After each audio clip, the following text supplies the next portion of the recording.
ഞാൻ എൻ്റെ ഗോളുകൾക്കനുസരിച്ച് എങ്ങനെ ഈ മാർക്കറ്റ് ഉയർച്ചയും താഴ്ചയെയും എങ്ങനെ അഡ്ജസ്റ്റ് ചെയ്യുന്നു, അതുപോലെ ഞാൻ പ്രധാനമായിട്ടും ഇൻവെസ്റ്റ് ചെയ്യുന്ന സ്റ്റോക്കുകൾ ഏതൊക്കെയാണ്, മ്യൂച്വൽ ഫണ്ടുകൾ ഏതൊക്കെയാണെന്നൊക്കെയാണ് ഈ വീഡിയോയിൽ പറയുന്നത്. 2-3 മാസം മുൻപ് സ്റ്റോക്ക് മാർക്കറ്റ് ഏറ്റവും ഒരു ഉയർന്ന നിലയിൽ എത്തിയിരിക്കുന്ന സമയത്തും ഇപ്പോൾ ഈ ഒരു 1-2 മാസം കൊണ്ട് സ്റ്റോക്ക് മാർക്കറ്റ് ഏറ്റവും ഉയർന്ന ലെവലിൽ നിന്ന് 10-12% താഴെ വന്ന ഈ ഒരു സമയത്തും ആളുകൾ സ്ഥിരമായിട്ട് ചോദിക്കുന്നൊരു ചോദ്യമാണ്, നമ്മൾ മ്യൂച്വൽ ഫണ്ടുകളിൽ SIP കൂട്ടണോ അതോ ഞാൻ കുറയ്ക്കണോ, അല്ല ഞാൻ ലംസമായിട്ട് കുറച്ച് പൈസ ഇടാറട്ടെ, അല്ലെങ്കിൽ ഇത് മൊത്തം റീഡീം ചെയ്ത് മറ്റെന്തെങ്കിലുമിലേക്ക് മാറ്റട്ടെ, അതുപോലെ സ്റ്റോക്കുകൾ വിൽക്കണോ, ഉയർന്ന വിലയിൽ വാങ്ങിയിട്ടുള്ള സ്റ്റോക്കുകൾ ആവറേജ് ചെയ്യാനായിട്ട് വെയിറ്റ് ചെയ്യണോ, അതുപോലെ ഇപ്പോൾ വിറ്റിട്ട് കൂടുതൽ താഴ്ച വരുമ്പോൾ വാങ്ങണോ എന്നുള്ള രീതിയിലുള്ള പല ക്വസ്റ്റ്യനുകൾ ഏത് മാർക്കറ്റ് സിറ്റുവേഷനിലായാലും ആളുകൾ നമ്മളോട് ചോദിക്കാറുണ്ട്. അപ്പോൾ ഞാൻ അവരോട് പറഞ്ഞു കൊടുക്കാറുള്ളത്, നമ്മളുടെ സ്റ്റോക്ക് മാർക്കറ്റിലുള്ള നിക്ഷേപമായാലും മ്യൂച്വൽ ഫണ്ടുകളിലുള്ള നിക്ഷേപമായാലും നമ്മൾ ചെയ്യേണ്ടത് ഒരു ഗോൾ പ്ലാനിനനുസരിച്ച് നമ്മളുടെ ആവശ്യങ്ങൾക്ക് അനുസരിച്ച് കൂട്ടുകയോ കുറയ്ക്കുകയോ ചെയ്യുക എന്നുള്ളതാണ്. അതായത് ഇപ്പോൾ ഉദാഹരണമായിട്ട് പറയുകയാണെന്നുണ്ടെങ്കിൽ നമ്മൾക്കൊരു 10 വർഷം കഴിഞ്ഞ് നിങ്ങൾക്കൊരു വീട് വെക്കണം എന്നുള്ള ഉദ്ദേശത്തിൽ നിങ്ങൾ ഇൻവെസ്റ്റ് ചെയ്തുകൊണ്ടിരിക്കുന്ന ഒരാളാണെന്നുണ്ടെങ്കിൽ ഇപ്പോൾ ഈ ഉണ്ടായിട്ടുള്ള സ്റ്റോക്ക് മാർക്കറ്റിൻ്റെ തകർച്ചയോ ഉയർച്ചയോ ഒന്നും നിങ്ങളത് കാര്യമായിട്ട് ബാധിക്കാനുള്ള സാധ്യതയില്ല. അതുകൊണ്ട് തന്നെ നിങ്ങൾ നിങ്ങളുടെ SIPകൾ സ്റ്റോപ്പ് ചെയ്യുകയോ SIPകൾ ക്യാൻസൽ ചെയ്യുകയോ അല്ലെങ്കിൽ SIPകളിൽ നിന്ന് പണം അല്ലെങ്കിൽ മ്യൂച്വൽ ഫണ്ടുകളിൽ നിന്നോ സ്റ്റോക്കുകളിൽ നിന്നോ പണം തിരികെ എടുക്കുകയൊന്നും ചെയ്യേണ്ട ആവശ്യമില്ല. കാരണം എന്താ, അത് വളരെ അകലെയുള്ളൊരു സമയമാണ്. അതേസമയം എന്താണ്, നമ്മൾ അടുത്തൊക്കെയാണെന്നുണ്ടെങ്കിൽ, നമ്മളുടെ ലക്ഷ്യങ്ങൾ അടുത്തൊക്കെയാണെന്നുണ്ടെങ്കിൽ നമ്മൾ അതിനനുസരിച്ച് ചില അഡ്ജസ്റ്റ്മെൻറ്റുകൾ വരുത്തേണ്ടതായിട്ട് വരും. ഈ വീഡിയോയിലൂടെ നമ്മൾ പറയുന്നത് എന്താണെന്ന് വെച്ചാൽ, ഞാൻ എൻ്റെ ഗോളുകൾക്കനുസരിച്ച് എങ്ങനെ ഈ മാർക്കറ്റ് ഉയർച്ചയും താഴ്ചയെയും എങ്ങനെ അഡ്ജസ്റ്റ് ചെയ്യുന്നു, അതുപോലെ ഞാൻ പ്രധാനമായിട്ടും ഇൻവെസ്റ്റ് ചെയ്യുന്ന സ്റ്റോക്കുകൾ ഏതൊക്കെയാണ്, മ്യൂച്വൽ ഫണ്ടുകൾ ഏതൊക്കെയാണെന്നൊക്കെയാണ് ഈ വീഡിയോയിൽ പറയുന്നത്. എല്ലാ സ്റ്റോക്കുകളുടെയും മ്യൂച്വൽ ഫണ്ടുകളുടെ ലിസ്റ്റ് പറയുന്നില്ല എന്നുണ്ടെങ്കിലും പ്രധാനമായിട്ടുള്ള കുറച്ച് കാര്യങ്ങളെ പറ്റി ഞാൻ പറയുന്നുണ്ട്. ആദ്യമേ ഞാൻ പറയട്ടെ, ഇത് ഒരു റെക്കമെൻഡേഷൻ അല്ല. ഞാൻ എൻ്റെ ഗോളുകൾക്കനുസരിച്ച് ഒരു ഗോൾ പ്ലാൻ ഉണ്ടാക്കി അത് എക്സിക്യൂട്ട് ചെയ്തുകൊണ്ട് മുന്നോട്ട് പോകുന്ന കാര്യം നിങ്ങൾക്ക് ഒരു ഇൻഫർമേഷൻ പർപ്പസിന് വേണ്ടി ഷെയർ ചെയ്യുന്നു എന്നുള്ളൂ. ഇതൊരിക്കലും ഒരു റെക്കമെൻഡേഷനായിട്ട് എടുക്കരുത്. നിങ്ങളുടെ ഇതേപോലുള്ള ആവശ്യങ്ങൾ കണ്ടെത്തി അതിനനുസരിച്ച് ഉള്ള നിക്ഷേപങ്ങൾ നടത്തി അതിനനുസരിച്ചുള്ള മാറ്റങ്ങൾ വരുത്തി വേണം നിങ്ങൾ മുന്നോട്ട് പോകാനായിട്ട്. എപ്പോഴും ഞാൻ പറഞ്ഞു കൊടുക്കാറുള്ളത്, അങ്ങനെ സ്വന്തമായിട്ട് അറിയുകയാണെന്നുണ്ടെങ്കിൽ നിങ്ങൾ സ്വന്തമായിട്ട് തന്നെ അത് ചെയ്യുക. ഇനിയിപ്പോൾ അതല്ല, നമ്മളുടെ ഒരു സപ്പോർട്ട് വേണമെന്നുണ്ടെങ്കിൽ നമ്മുടെ വാട്സപ്പ് നമ്പറായിട്ടുള്ള 8848030018 എന്ന് പറഞ്ഞിട്ടുള്ള വാട്സപ്പ് നമ്പറിലേക്ക് വാട്സപ്പ് ചെയ്തുകൊണ്ട് നിങ്ങൾക്ക് ആ സർവീസുകൾ അവെയിൽ ചെയ്യാവുന്നതാണ്. ബേസിക് ആയിട്ടുള്ള ഒരു റെസ്പോൺസ് എന്താണെന്ന് വെച്ചാൽ, ഇങ്ങനെ സ്റ്റോപ്പ് ചെയ്യണോ അഡീഷണൽ ആയിട്ട് വാങ്ങണോ എന്നുള്ളതിൻ്റെയൊക്കെ ഒരു ബേസിക് ആയിട്ടുള്ള റെസ്പോൺസ് എൻ്റെ എന്താണെന്ന് വെച്ചാൽ, നിങ്ങൾ ഒരു കാരണവശാലും SIP തുടങ്ങിയിട്ടുള്ള SIPകൾ മാർക്കറ്റ് ഉയരുന്നു എന്നോ മാർക്കറ്റ് താഴുന്നു എന്നോ കണ്ടുകൊണ്ട് നിങ്ങൾ ഒരിക്കലും SIPകൾ ക്യാൻസൽ ചെയ്യുകയോ ചേഞ്ച് ചെയ്യുകയോ ഒന്നും ചെയ്യരുത്. എപ്പോഴും SIPകൾ തുടരുക.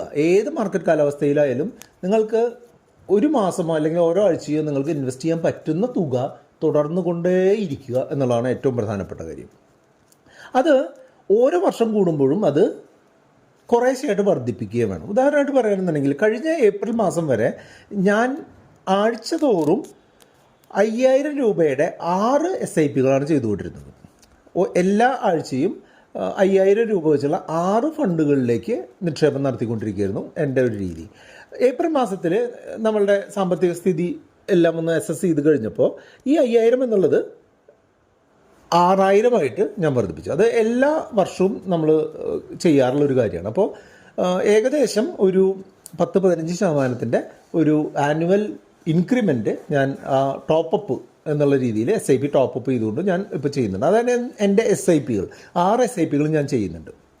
അതുപോലെ മ്യൂച്വൽ ഫണ്ടുകളിൽ സ്റ്റേജ് ബൈ സ്റ്റേജ് ആയിട്ട്, ചിലപ്പോഴൊക്കെ സ്റ്റേജ് ബൈ സ്റ്റേജ് ആയിട്ട് നമുക്ക് അത്യാവശ്യം നല്ല താഴ്ച കിട്ടുന്ന സമയത്തൊക്കെ സ്റ്റേജ് ബൈ സ്റ്റേജ് ആയിട്ടും ഇൻവെസ്റ്റ് ചെയ്യാറുണ്ട്. സ്റ്റേജ് ബൈ സ്റ്റേജ് ആയിട്ട് കൂടുതൽ ഇൻവെസ്റ്റ് ചെയ്യുന്ന സ്റ്റോക്കുകളിലാണ്. സ്റ്റോക്കുകളിൽ നമ്മൾക്ക് ക്രോർപതി എന്ന് പറഞ്ഞിട്ടുള്ള 10 ലോങ് ടേം സ്റ്റോക്കുകളുടെ ഒരു പോർട്ട്ഫോളിയോയും അതുപോലെ സാറ്റലൈറ്റ് പോർട്ട്ഫോളിയോ എന്ന് പറഞ്ഞിട്ട് മറ്റൊരു 10 സ്റ്റോക്കുകളുടെ പോർട്ട്ഫോളിയോ ഉണ്ട്. അതിലേക്ക് നമ്മൾ ഓരോ സ്റ്റോക്കിൻ്റെയും ഒരു ലെവലുകൾക്കനുസരിച്ച് നമ്മൾ സ്റ്റോക്കുകൾ ഓരോ സ്റ്റേജ് ബൈ സ്റ്റേജ് ആയിട്ട് വാങ്ങുകയാണ് പതിവ്. ഇപ്പോൾ ഉദാഹരണമായിട്ട് പറയുകയാണെങ്കിൽ എൻ്റെ ക്രോർപതി സ്റ്റോക്കുകളിൽ എല്ലാ സ്റ്റോക്കുകളിലും 1,00,000 രൂപ ആക്കണം എന്നുള്ള ഒരു രീതിയിലാണ് ഞാൻ പോകുന്നതെന്നുണ്ടെങ്കിൽ ഏതിലാണോ കുറവ് ഇൻവെസ്റ്റ്മെൻ്റ് ഉള്ളത് അതിലേക്ക് കൂടുതൽ ഇൻവെസ്റ്റ്മെൻറ്റ് ചെയ്ത് എല്ലാം ഒരു ഈക്വി ഡിസ്ട്രിബ്യൂട്ടഡ് ആയിട്ട് അല്ലെങ്കിൽ ഈക്വലി ഡിസ്ട്രിബ്യൂട്ടഡ് ആയിട്ടുള്ള ഒരു പോർട്ട്ഫോളിയോ ഉണ്ടാക്കി മുന്നോട്ട് പോവുകയാണ് ഞാൻ സ്റ്റോക്കുകളുടെ കാര്യത്തിൽ ചെയ്യുന്നത്. അപ്പോൾ സ്റ്റോക്കുകളുടെ കാര്യത്തിൽ പ്രധാനമായിട്ടും ഒരു സ്റ്റേജ് ബൈ സ്റ്റേജ് ഇൻവെസ്റ്റ്മെൻറ്റും മ്യൂച്വൽ ഫണ്ടുകളുടെ കാര്യത്തിൽ പ്രധാനമായിട്ടും SIP രീതിയിലുമാണ് ഇൻവെസ്റ്റ് ചെയ്യുന്നത്. SIPകൾ എല്ലാ വർഷവും 10 മുതൽ 15% വരെ വർദ്ധിപ്പിക്കാറുണ്ട് എന്നുള്ളത് നിങ്ങൾ മനസ്സിലാക്കുക. ഇതുപോലെ സ്റ്റേജ് ബൈ സ്റ്റേജ് ആയിട്ടുള്ള ഇൻവെസ്റ്റ്മെൻറ്റിൽ എല്ലാ സ്റ്റോക്കുകളിലും ഈക്വൽ ആയിട്ടുള്ള എമൗണ്ട് വരിക എന്നുള്ള രീതിയിലാണ് നിക്ഷേപിക്കുന്നത്. ഇനി ഞാൻ എൻ്റെ 3 ഗോളുകളും അതിന് എങ്ങനെയൊക്കെയാണ് എന്തിലൊക്കെയാണ് നിക്ഷേപിക്കുന്നതെന്നും കൂടെ പറഞ്ഞുതരാം. എൻ്റെ പ്രധാനപ്പെട്ട ഒരു ഗോൾ എന്ന് പറഞ്ഞിട്ടുണ്ടെങ്കിൽ റിട്ടയർമെൻറ്റ് ഗോളാണ്. റിട്ടയർമെൻറ്റ് ഗോളിനായിട്ട് നമ്മളുടെ കയ്യിൽ ഈ എംപ്ലോയർ വഴി ചെയ്യുന്ന EPF എംപ്ലോയി പ്രൊവിഡൻറ്റ് ഫണ്ട് സ്കീമിലേക്ക് അത്യാവശ്യം നല്ല രീതിയിൽ നിക്ഷേപിക്കുന്നുണ്ട്. അതുകൂടാതെ നമ്മൾ കുറച്ച് SIPകൾ നമ്മൾ അതിനുവേണ്ടി ചെയ്യുന്നുണ്ട്. സ്റ്റെപ്പ് രീതിയിൽ SIPകൾ ചെയ്യുന്നുണ്ട്.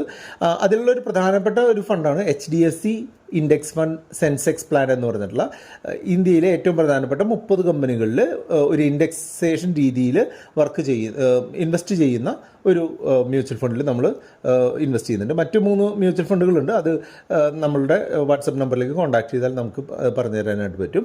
അതുപോലെ ഞാൻ നേരത്തെ പറഞ്ഞ പോലെ നമ്മളുടെ ഒരു സ്റ്റോക്ക് പോർട്ട്ഫോളിയോയും ഈ റിട്ടയർമെൻറ്റ് പ്ലാനിങ്ങുമായിട്ട് ലിങ്ക് ചെയ്തിട്ടുള്ളതാണ്. അതിൽ നമ്മൾക്ക് പ്രധാനപ്പെട്ട ചില സ്റ്റോക്കുകൾ റിലയൻസ്, HDFC ബാങ്ക്, HUL പോലുള്ള സ്റ്റോക്കുകൾ ആ ഒരു കാര്യത്തിനായിട്ട് നമ്മൾ ഉദ്ദേശിക്കുന്നുണ്ട്. അതാണ് നമ്മളുടെ ഒന്നാമത്തെ ഒരു ഗോളും അതിനുള്ള ഒരു ഇൻവെസ്റ്റ്മെൻറ്റും. ഇനി രണ്ടാമത്തെ ഇൻവെസ്റ്റ്മെൻറ്റ് എന്ന് പറഞ്ഞിട്ടുണ്ടെങ്കിൽ കിഡ്സ് എഡ്യൂക്കേഷനുമായി ബന്ധപ്പെട്ടിട്ടുള്ള ഇൻവെസ്റ്റ്മെൻ്റ് ആണ്. കിഡ്സ് എഡ്യൂക്കേഷനും ഈ പറഞ്ഞതുപോലെ കുറച്ച് മ്യൂച്വൽ ഫണ്ടുകളിലുള്ള ഇൻവെസ്റ്റ്മെൻ്റ് ഉണ്ട്. അതിൽ ഇപ്പോൾ SBI സ്മോൾ ക്യാപ്പ് എന്ന് പറഞ്ഞിട്ടുള്ള ഒരു സ്മോൾ ക്യാപ്പ് ഫണ്ടിൽ നിക്ഷേപിക്കുന്ന ഈ കിഡ്സ് എഡ്യൂക്കേഷന് വേണ്ടിയിട്ടാണ് ഇപ്പോൾ മാപ്പ് ചെയ്തിട്ടുള്ളത്. അതുപോലെ നമുക്ക് സുകന്യ സമൃദ്ധി യോജന എന്ന് പറഞ്ഞിട്ടുള്ള ഒരു അക്കൗണ്ട് ഉണ്ട്. പിന്നെ മറ്റുള്ള കുറച്ച് ബോണ്ടുകളും കടപ്പത്രങ്ങളിലും ഉള്ള ഒരു ഇൻവെസ്റ്റ്മെൻറ്റ് ഈ കിഡ്സ് എഡ്യൂക്കേഷൻ്റെ ഭാഗമായിട്ട് നമ്മൾ നിക്ഷേപിച്ചിട്ടുണ്ട്. അതുപോലെ മറ്റ് കുറച്ച് ഹൈ ഗ്രോത്ത് സ്റ്റോക്കുകൾ ഇപ്പോൾ ക്യാപിറ്റൽ പോയിൻ്റ് പോലെ അല്ലെങ്കിൽ IDFC ബാങ്ക് പോലെ ഒക്കെയുള്ള ചില സ്റ്റോക്കുകൾ ഈ കിഡ്സ് എഡ്യൂക്കേഷന് വേണ്ടിയിട്ടും നമ്മൾ നിക്ഷേപിക്കുന്നുണ്ട് എന്നുള്ളതാണ് പറഞ്ഞു തരാനുള്ളത്. അപ്പോൾ 2 മെയിനായിട്ടുള്ള ഗോളുകൾ കഴിഞ്ഞു. മൂന്നാമത്തെ ഗോൾ എന്ന് പറഞ്ഞിട്ടുണ്ടെങ്കിൽ എൻ്റെ കയ്യിലുള്ള ലോണുകൾ തീർക്കുക എന്നുള്ളതാണ്. പ്രധാനപ്പെട്ട ഒരു ലോൺ എന്ന് പറഞ്ഞിട്ടുണ്ടെങ്കിൽ പ്രധാനപ്പെട്ട ആകെയുള്ള ഒരു ലോൺ എന്ന് പറഞ്ഞിട്ടുണ്ടെങ്കിൽ 35 ലക്ഷം രൂപ ഔട്ട്സ്റ്റാൻഡിംഗ് ഉള്ള നമ്മുടെ ഹോം ലോണാണ്. അതിന് വേണ്ടിയിട്ട് നമ്മുടെ കയ്യിൽ ഒരു KSFE കുറി ഇപ്പോൾ വിളിക്കാനായിട്ട് ബാക്കിയുണ്ട്. 25 ലക്ഷം രൂപയുടെ കുറിയുണ്ട്.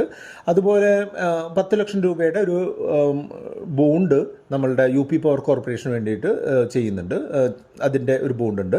അതുപോലെ മറ്റൊരു 7-8 ലക്ഷം രൂപയുടെ മറ്റൊരു പ്രൈവറ്റ് സ്ഥാപനത്തിൻ്റെ ബോണ്ടും ഉണ്ട്. അപ്പോൾ ഈ 3 കാര്യങ്ങളും കൂടെ കിട്ടിക്കഴിഞ്ഞാൽ നമ്മളുടെ ഈ ലോൺ ബാധ്യത നമുക്ക് വളരെ എളുപ്പത്തിൽ തീർക്കാനായിട്ട് സാധിക്കും.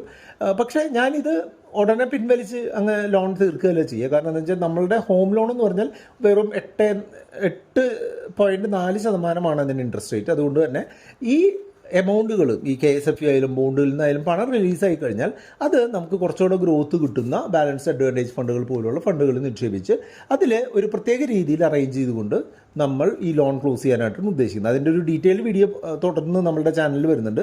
അതിനുവേണ്ടി നിങ്ങൾക്ക് വെയിറ്റ് ചെയ്യാം. അപ്പോൾ പ്രധാനമായിട്ടും ഞാൻ ചെയ്യുന്നത് അല്ലെങ്കിൽ നിങ്ങൾ ചെയ്യേണ്ടത് എന്താണെന്ന് വെച്ചാൽ നമ്മൾ SIP സിസ്റ്റമാറ്റിക്കായിട്ട് മ്യൂച്വൽ ഫണ്ടിൽ ഇൻവെസ്റ്റ് ചെയ്യുന്ന രീതി എന്ത് സിറ്റുവേഷൻ വന്നാലും മാർക്കറ്റ് ഏറ്റവും ഉയർന്നു പോയാലും ഏറ്റവും താഴ്ന്നു പോയാലും അനങ്ങാതെ നിന്നാലും നമ്മൾ കണ്ടിന്യൂ ചെയ്യുക എന്നുള്ളതാണ് വേണ്ടത്. രണ്ടാമത്തെ കാര്യം എന്താണെന്ന് വെച്ചാൽ എല്ലാ വർഷവും SIPകൾ കൂട്ടുക എന്നുള്ളതാണ് വേണ്ടത്. സ്റ്റോക്കുകളാവുമ്പോൾ നമ്മൾ നിശ്ചയിച്ചുറപ്പിച്ച 10-20 സ്റ്റോക്കുകളിൽ നിക്ഷേപിച്ച് ഒരേ അളവിൽ നല്ല പോർട്ട്ഫോളിയോ ആണെങ്കിൽ ഒരേ അളവിൽ സ്റ്റേജ് ബൈ സ്റ്റേജ് ആയിട്ട് അക്യുമുലേറ്റ് ചെയ്ത് കൊണ്ടുവരിക എന്നുള്ളതാണ് വേണ്ടത്. ഈ ഒരു രീതി ഫോളോ ചെയ്യുന്നത് എനിക്ക് എൻ്റെ ഒരു ഫിനാൻഷ്യൽ സിറ്റുവേഷൻ അത്യാവശ്യം നല്ല രീതിയിൽ മുന്നോട്ട് കൊണ്ടുപോകുന്നതിനായിട്ട് ഹെൽപ്ഫുള്ളായിട്ടുണ്ട്. അപ്പോൾ ഇതിനെപ്പറ്റി കൂടുതൽ എന്തെങ്കിലും അറിയാണ്ടെങ്കിൽ നമ്മുടെ വാട്സപ്പ് നമ്പറായിട്ടുള്ള 8848030018 നിങ്ങൾക്ക് കോൺടാക്ട് ചെയ്യാം. വീഡിയോ ലൈക്ക് ചെയ്യാനും കമൻറ്റ് ചെയ്യാനും കൂട്ടുകാരുമായിട്ട് ഷെയർ ചെയ്യാനും മറക്കരുത്. ഇതുമായിട്ട് ബന്ധപ്പെട്ട 2 വീഡിയോ ആണ് ഇവിടെ കാണുന്നത്. അത് കണ്ടുകൊണ്ട് നിങ്ങൾക്ക് മുന്നോട്ട് പോകാം.